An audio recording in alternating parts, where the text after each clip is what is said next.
Hoje eu vou fazer uns vídeos mais importantes desse canal, preste muita atenção.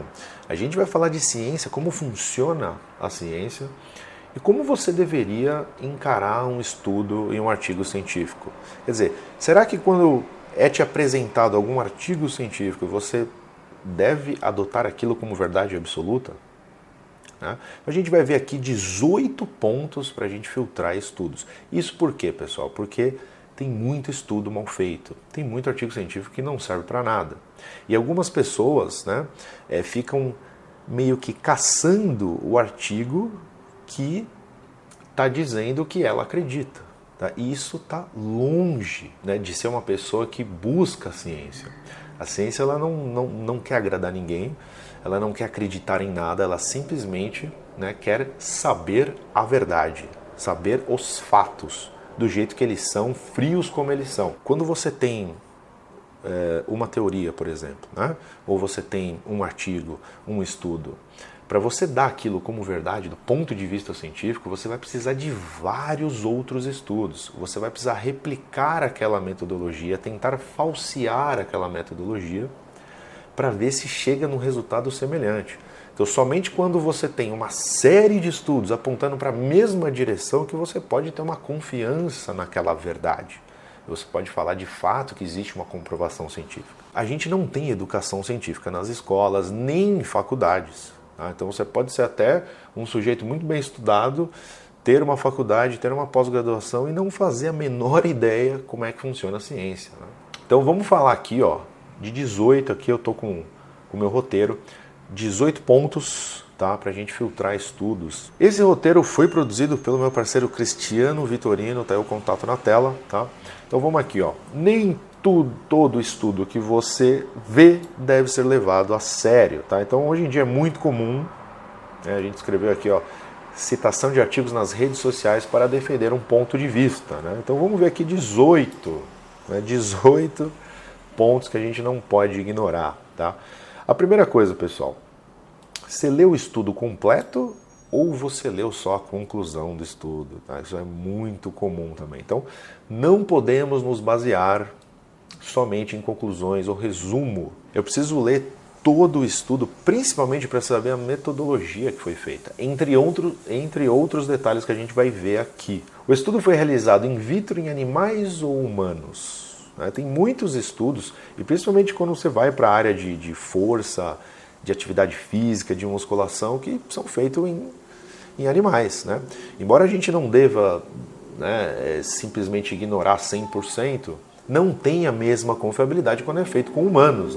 Então não podemos descartar os dois primeiros. Entretanto, na vida real, os estudos em humanos têm maior aplicação. Só que não basta, também claro aqui, não basta considerar um estudo superior somente porque foi feito em humanos. Existem vários outros pontos que a gente tem que prestar atenção. Então vamos para o 3 aqui. O estudo é simples cego ou duplo cego. Também é muito importante isso aqui.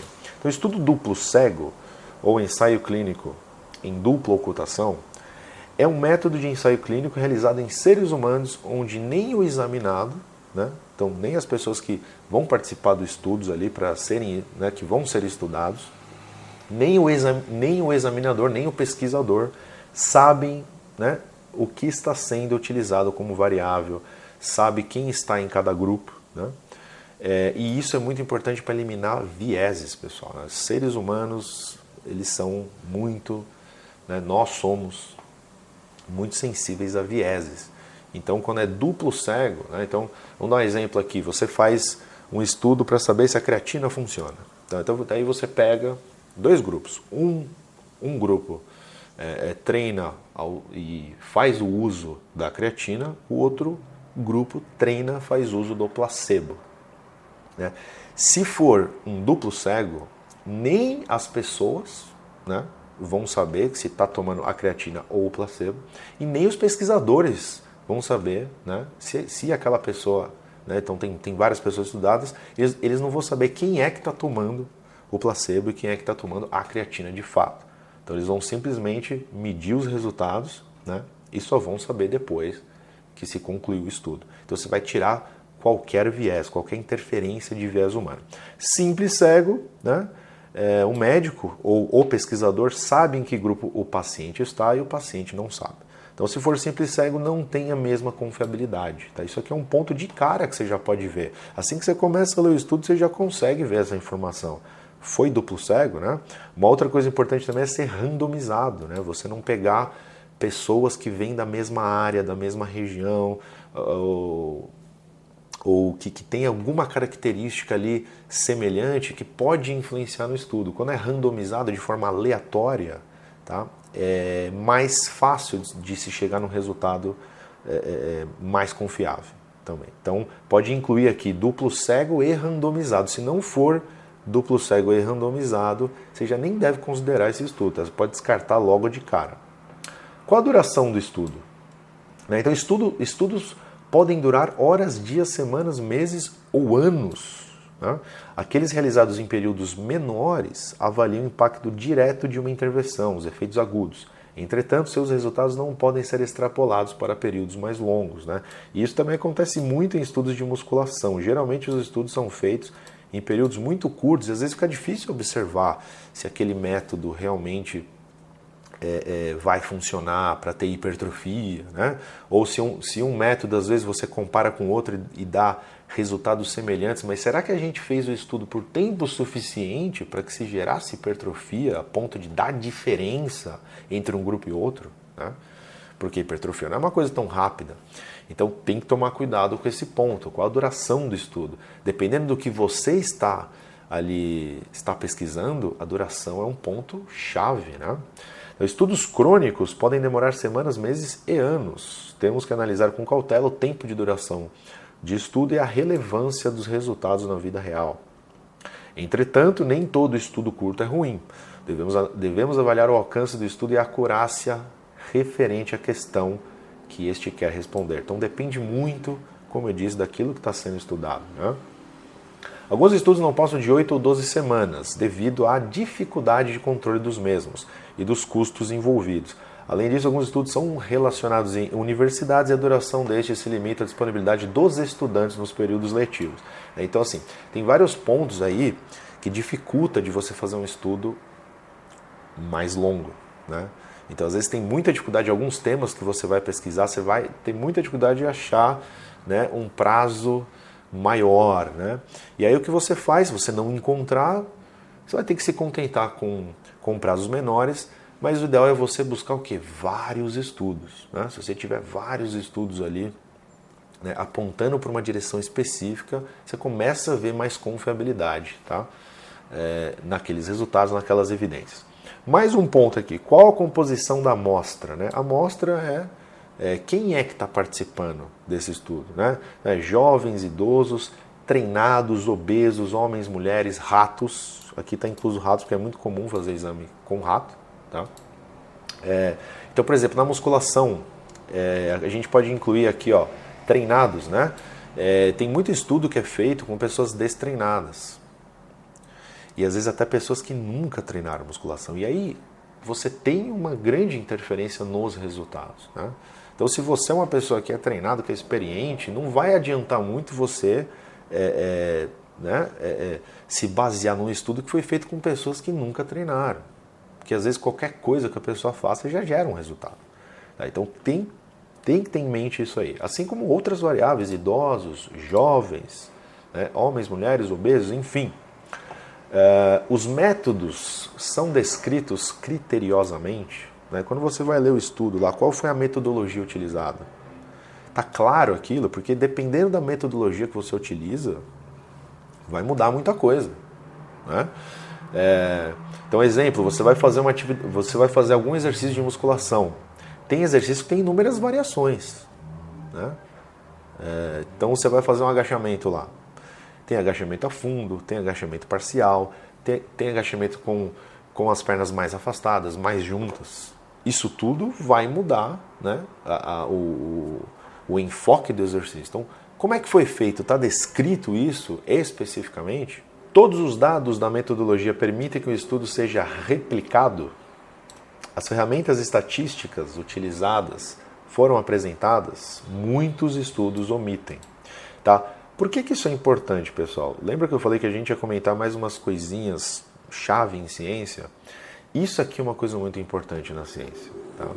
É replicar a metodologia. Então, quando você faz um estudo, se for um cientista de verdade, né, ele vai se preocupar em deixar uma metodologia bem clara para que outros cientistas, outros pesquisadores, em outros locais do planeta, eles podem nem se conhecer, possam pegar essa metodologia, replicar talvez em condições diferentes para ver, né, em outros cenários, outros ambientes, para ver se chega nos mesmos resultados. E isso é importantíssimo em ciência. Tá? Por isso que eu falei, um estudo só não faz ciência. Se você vê alguém falando está comprovado cientificamente e te mostra um estudo, essa pessoa não tem a menor noção de ciência. Tá?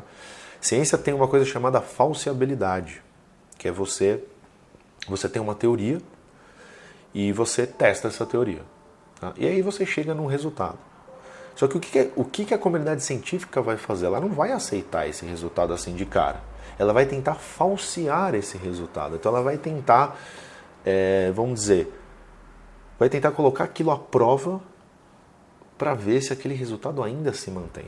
E é muito inteligente isso, né? Porque a verdade deve sobreviver a qualquer questionamento. Se você começa a questionar, se você começa a tentar falsear aquilo e aquilo cai, é porque não era verdade, tá? Pra gente dar um exemplo bem besta, pessoal, bem simples, só para ficar didático, tá? Imagina que você faz um experimento onde você observou que sempre que você bate palma cai um copo de plástico na cozinha. Você tem uma fileira de copos lá e você percebeu que você bate palma e o copo cai. E aí você vai testar isso aí, vai bater palma e vai anotar se caiu o copo ou não. Só que aí chega uma pessoa com um pouco mais de pensamento científico, mais criterioso e fala, mas espera aí, você está batendo palma e está caindo o copo. Só que olha só, eu percebi que a janela da cozinha está aberta. Vamos tentar falsear essa teoria, quando você bate palma cai o copo? Vamos fechar a janela e ver se agora vai dar certo? E aí você fecha a janela e percebe que agora o copo não cai mais. Então você está tentando falsear, tentando fazer de alguma forma, tentando eliminar outros fatores que podem estar influenciando o resultado. Tá? Então é muito importante ter uma metodologia bem específica no estudo, está bem clara no estudo, para que outros pesquisadores possam replicar aquilo e ver se chega no mesmo resultado. Né? 7. As medidas e avaliações foram realizadas de forma padrão. Né? Então, quando você vai medir, mensurar, existe um padrão que é importante fazer. Né? Então, exemplo aqui está sendo utilizado como exemplo. Se vai medir a estatura, indica-se que seja feito pela manhã. O tipo de roupa usada na medição, porque isso pode interferir. Né? Foi utilizado os mesmos equipamentos. Então, exemplo na musculação, você vai medir hipertrofia. Né? Então, tem formas de você medir isso. Né? Você pode fazer por ultrassom, medir a área de secção transversa do músculo. Você vai passar só uma fita métrica no braço, na coxa da pessoa. Né? Mas aí também você vai pegar outras coisas, não é só massa muscular.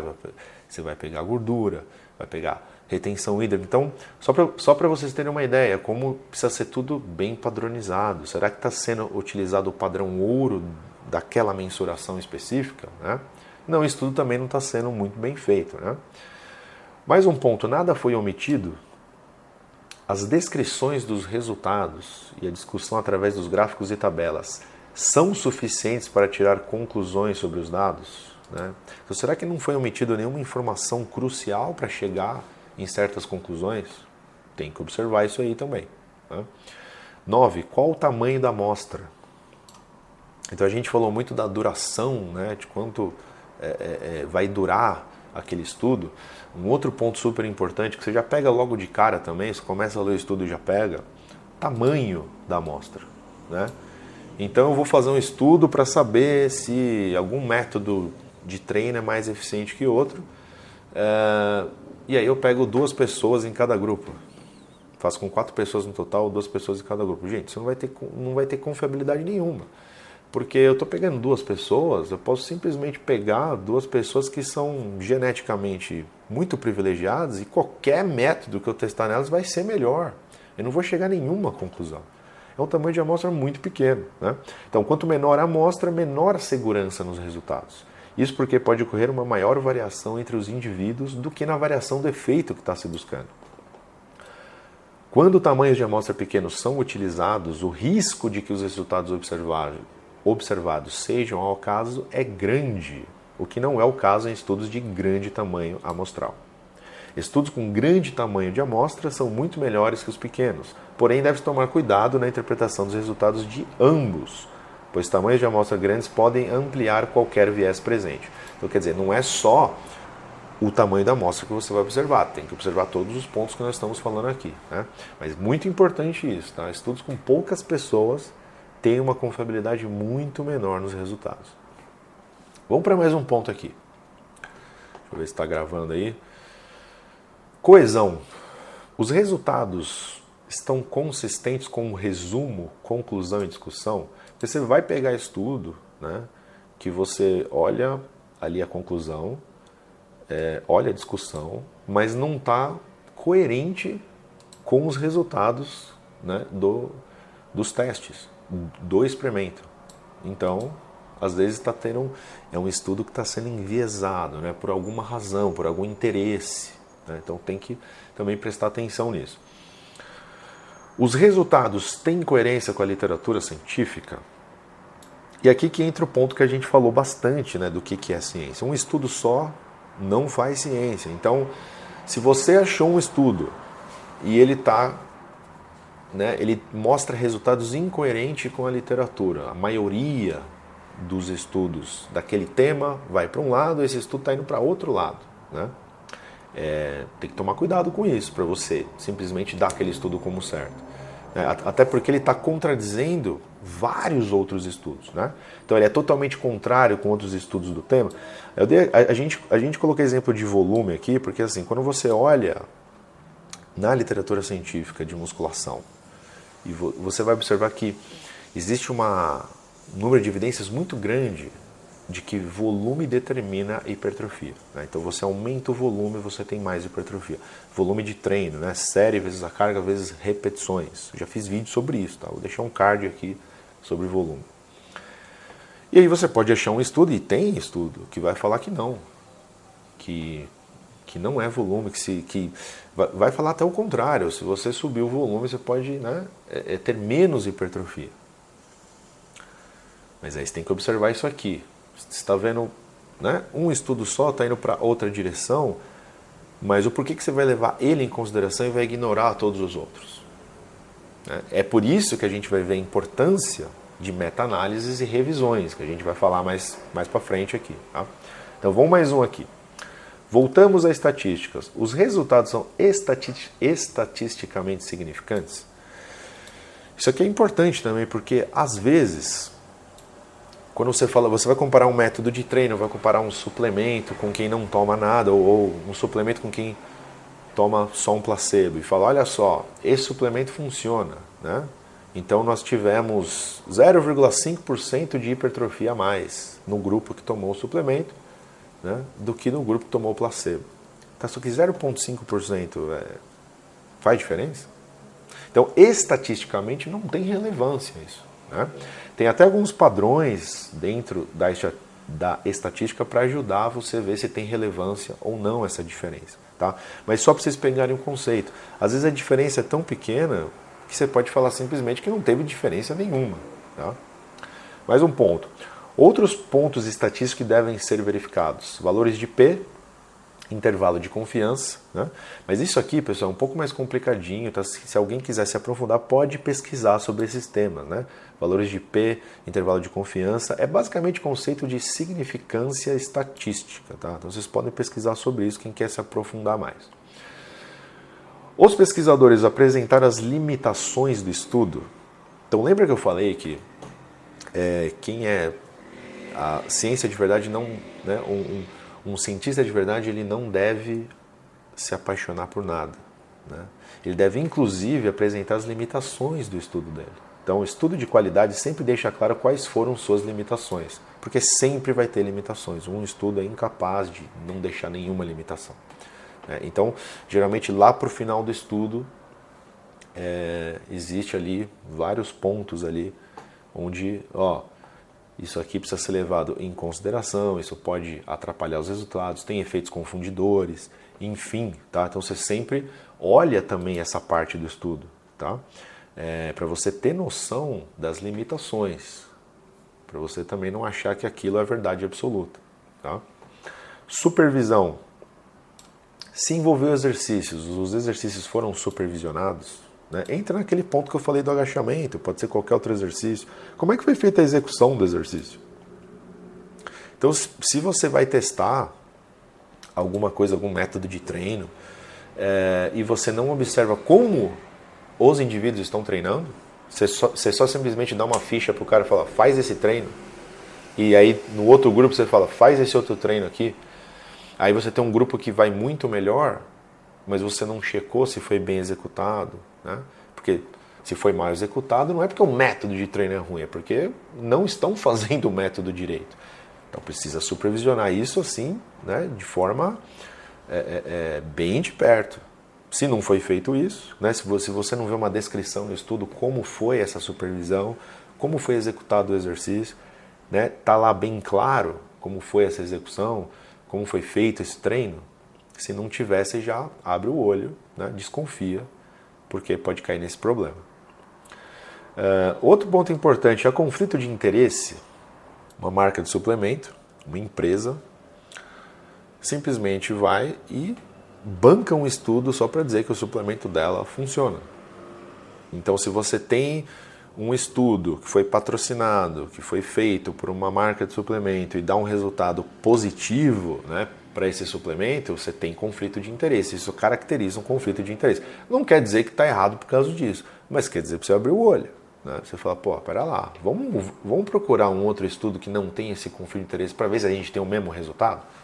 Então, basicamente isso é fazer ciência, pessoal. É você tentar falsear a todo momento. É você tentar buscar brecha a todo momento para aquilo não ser uma verdade. Porque só a verdade resiste a todos os questionamentos. Né? Então é super inteligente essa forma, esse método. É por isso que a ciência avança tanto. Né? Porque ela não quer saber não quer acreditar, não quer saber o que vai agradar, quer saber as coisas como realmente são. Né? Mais um aqui, pirâmide de evidências, isso é um ponto mega importante, tá? Procure sempre verificar a ordem de relevância dos estudos, né? Isso aqui na verdade está ao contrário, né? Isso aqui devia ser o topo da pirâmide, então devia estar menos comprido, mas enfim. O que vem em primeiro lugar? O máximo de evidência científica, né? Quando você vai ver um tema. Revisão sistemática e meta-análises de RCTs, que são estudos randomizados e duplos cegos. Né? Então, quando você tem uma meta-análise, o que é? Vários estudos sobre aquele tema são analisados, são confrontados e vê que se chega numa conclusão específica. Então, se você tem uma meta-análise chegando numa conclusão específica, você tem uma força de evidência muito grande, porque não foi um estudo só. Né? Foi vários estudos, uma caralhada de estudos, e você está conseguindo tirar uma conclusão clara daquilo. Eles estão apontando para uma direção específica. Aí você tem uma força de evidência enorme, tá? Mais abaixo disso, você tem um estudo randomizado e duplo cego, que também tem valor, mas não tem o mesmo valor de uma meta-análise. Né? Aí abaixo disso, estudos que são observacionais, não há interferência dos pesquisadores, só observa. Então tem menos força de evidência. Tá? E aí você tem outros níveis também, mais aqui para baixo. Você tem o que a gente chama de evidências anedóticas, que é do tipo, um médico pode falar assim, eu tratei um paciente, eu dei um remédio para ele e ele se curou. Né? Só que veja, não há muito rigor nisso, ele pode ter se curado por outra razão. Pode ter sido uma cura espontânea, não existe necessariamente uma associação que foi o remédio que levou à cura, né? Mas você tem um caso ali. Né? Você tem uma evidência anedótica.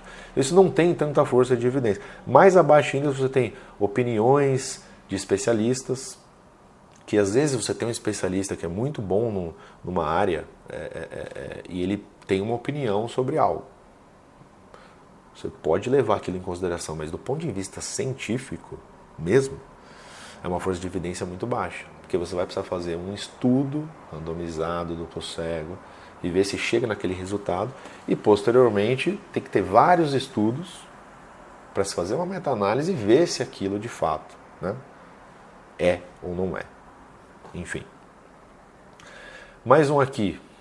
Fator de impacto da revista. Né? Então, onde foi publicado esse estudo? Isso também é um ponto. Eu não vou entrar muito em detalhes aqui, pessoal. Quem quiser ali fazer uma pesquisa mais profunda, pode pesquisar isso aqui, ó, fator de impacto de uma revista.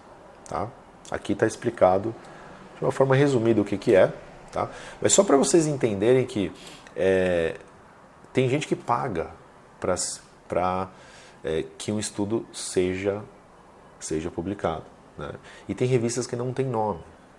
Então o fato de você, né, ter um pesquisador que tenha vários estudos que são publicados, também não quer dizer que é confiável. Tá? Depende qual é essa revista. Isso também precisa ser levado em consideração. É uma coisa que não se pode ignorar. Então basicamente é isso. Você vê que são bastante pontos. Pode ficar meio confuso, tá? Mas eu falei de alguns pontos aqui, uns 3 ou 4 pontos, que eu falei, logo que você lê o estudo, você já vai pegar isso aqui. Então já vai ajudar bastante, tá? Se você for ler, se você, né, se vai observar com um pouco mais de cuidado, você já consegue descartar logo de cara. É super importante isso. Então esse é um conteúdo que não se acha muito fácil, né? As pessoas não explicam muito isso. A maioria das pessoas não sabem sobre isso, tá? É uma coisa que você não aprende. Inclusive, eu posso dizer isso, eu fiz 2 faculdades, eu não aprendi nenhuma faculdade isso daqui. Tá? São coisas que eu fui atrás porque eu quis entender melhor como funcionava a ciência. E se você não entende, pessoal, fica muito fácil você cair em qualquer postagem aí, né? Em algumas pessoas que vão defender um ponto de vista com um estudo, só que aquilo não quer dizer nada, tá? Então, valorizem a ciência do jeito que ela é, do jeito que ela avançou, tudo que ela avançou. Ciência de verdade é o que a gente está falando aqui. Se você gostou do vídeo, destrói o botão de like e entra no meu site wildetilho.com.br, baixa lá um e-book de graça com as 7 regras para o treino perfeito, tá? Só ir lá e baixar, não paga nada, já pode aplicar hoje mesmo no seu treino. E ainda você vai entrar para a minha lista especial de e-mails e vai ficar por dentro, vai saber quando a gente vai abrir novas turmas do Forma Perfeita. Muita gente está me perguntando, já faz um tempinho que a gente não abre, né? Quando que vai abrir novas turmas para o Forma Perfeita? Então, em breve a gente vai informar, mas tem que estar na lista, pessoal. E para quem pergunta, né, o que é o Forma Perfeita, é simplesmente o melhor do meu trabalho. Então, se você acha que meus vídeos te ajudam, né, isso aqui é só uma gotinha do que você vai encontrar na tribo Forma Perfeita, que além de ser um curso extremamente completo sobre treinamento, né, tudo que envolve treinamento, execução dos exercícios, periodização, nutrição também, para você montar uma dieta do zero, baseada no seu biotipo, no seu objetivo. A gente é uma tribo, pessoal. Então lá a gente pega na sua mão e caminha com você. A gente tem até consultoria individual, para você ter uma ideia, tá? Então, é simplesmente para quem quer levar a musculação a sério e ter resultados de verdade. Entra lá, wildetilho.com.br. É isso aí, tamo junto, abraços e bons treinos.